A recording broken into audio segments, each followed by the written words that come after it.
Bonjour à tous, ici Mélanie Bilodeau, psychoéducatrice spécialisée en périnatalité. Aujourd'hui, dimanche 15 octobre 2017, c'est la journée de sensibilisation au deuil périnatal. Je ne pouvais pas passer cette journée sous silence aujourd'hui en tant que spécialiste en périnatalité. C'est une cause, une journée qui me tient énormément à cœur parce que je côtoie au quotidien des gens, des couples qui ont vécu le deuil périnatal ou qui le vivent actuellement, qui le traversent.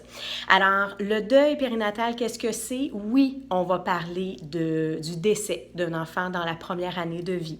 On va parler d'une morti-naissance, alors un bébé qui est décédé à la naissance, mais il ne faut pas non plus minimiser les gens, les parents qui ont vécu le deuil périnatal associé à la fausse couche, à un œuf clair, une grossesse ectopique, une interruption volontaire de grossesse, un avortement, c'est aussi un deuil périnatal.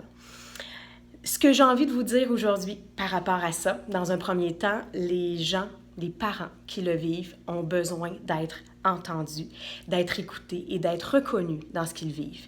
Donc, la meilleure façon d'aider quelqu'un qui traverse un deuil périnatal, c'est de l'amener à s'exprimer sur ce qu'il vit. C'est de lui offrir notre écoute inconditionnellement. Donc, d'être prêt à entendre tout ce que l'autre a envie de nous raconter. Il se pourrait que la personne a envie d'entrer dans les moindres détails parfois si elle se sent réellement écoutée en confiance. Quand je parle de moindres détails, c'est tous les éléments qui entourent l'événement. Donc, quand on parle du décès d'un enfant, évidemment, il y a eu parfois des interventions médicales qui ont été faites. Des fois, on a un accouchement à raconter, un accouchement qui peut être traumatique. On a des soins hospitaliers où on a vécu toutes sortes d'émotions qu'on peut avoir besoin de raconter.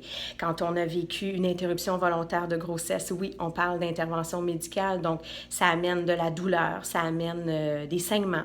Une fausse couche, même chose, il peut y avoir une quantité impressionnante de sang qui est perdu. C'est traumatique. Les femmes particulièrement peuvent rester très traumatisées de ces événements-là.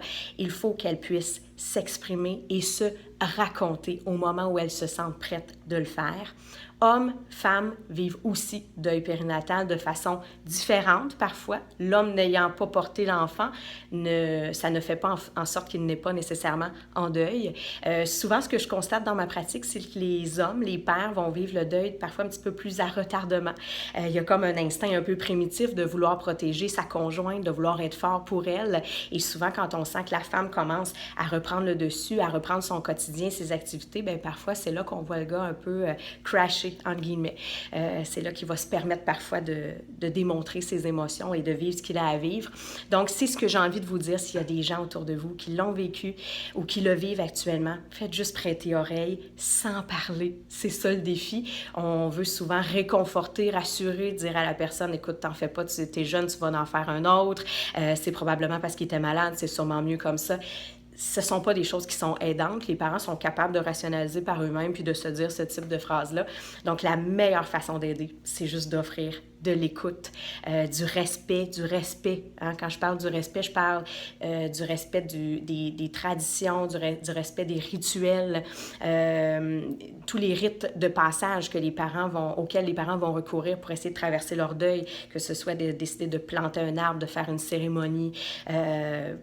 Certains vont aller voir une voyante, certains vont avoir besoin d'écrire un livre, de se raconter, même parfois de faire des publications sur Facebook. Il y en a qui ont besoin de faire ça aux yeux de tous et c'est correct, hein? C'est leur façon à eux de traverser le deuil. La spiritualité aussi demeure quelque chose de très important quand on a un deuil à traverser.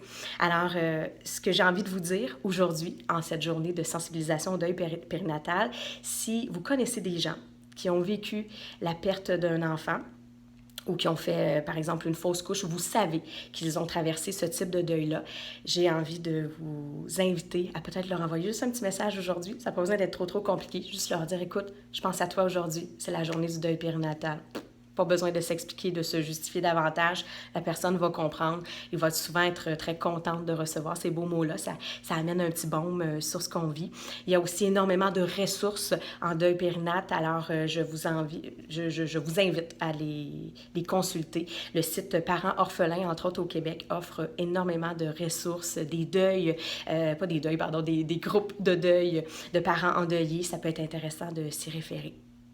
Alors voilà, dernière petite chose que j'ai envie de vous dire, c'est une petite phrase que j'ai pas inventée, qu'on voit beaucoup sur les réseaux sociaux, entre autres sur le site de parents orphelins, qui dit que le deuil d'un enfant ne se mesure pas au nombre de semaines de gestation ni à son âge, mais plutôt à la grandeur du rêve que portaient les parents pour cet enfant-là.